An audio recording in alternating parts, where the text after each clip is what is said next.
Baruch Hashem, it is day number 319 of our daily study of Rambam, Sefer HaMitzvos. And in the 3 chapters a day study track of Mishnah Torah, we're continuing in Hilchos Sanhedrin Va'inchim HaMasurin Lohem, the high court and the punishments that are handed over to them to administer. We have today 4 mitzvahs. Negative commandment 280 is the prohibition against perverting justice against a convert or orphan. This is from Dvarim Chof Daled Yud Zayin, Deuteronomy 24:17.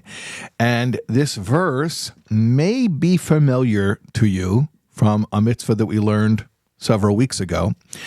I'll read the full verse to you. Loisate mishpat ger yosem.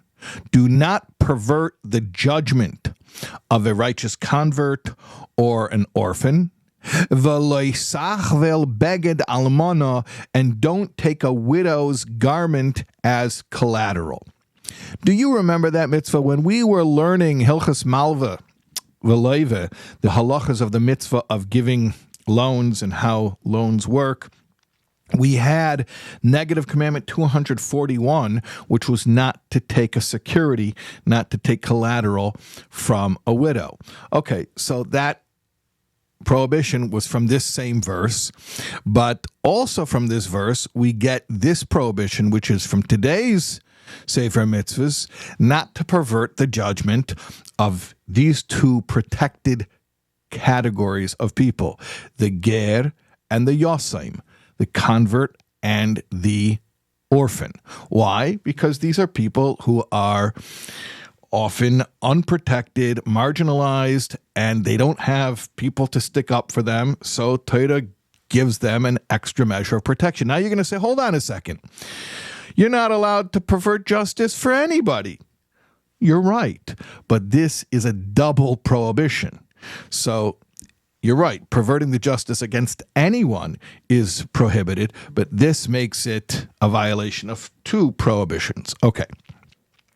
Positive commandment 177 is in the verse Vayikra Yud Tes Vav, Leviticus 19:15. It says, B'tzedek tishpait amisecha.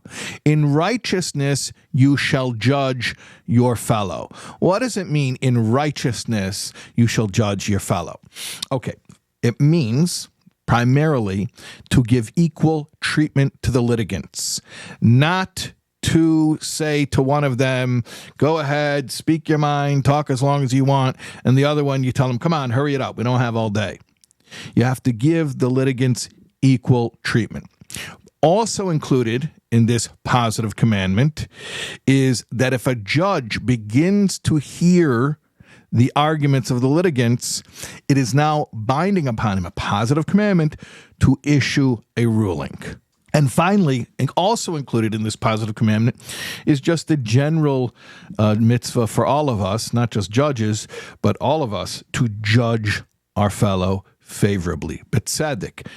Give them the benefit of the doubt. Judge them in a favorable way. Negative commandment 276 is the prohibition, what it says in Dvarim Aleph Yud Zayin, Deuteronomy 1:17. Loi saguru mipnei ish. Do not fear any man. What does it mean, do not fear any man? It means that if you are a judge and you're afraid that this person who is in your court is a tough guy, he's a violent person, and you don't know what he might do in retaliation if he doesn't get the verdict that he wants, it is a prohibition against fearing him. You're not allowed to take that into consideration. You have to rule according to whatever Torah says to rule without fear of what a human being will do. Negative commandment 274, finally, is the prohibition against bribery. A judge may not accept, obviously, payment from any party of a case, but any type of favoritism that would cause a judge to be biased toward one of the litigants.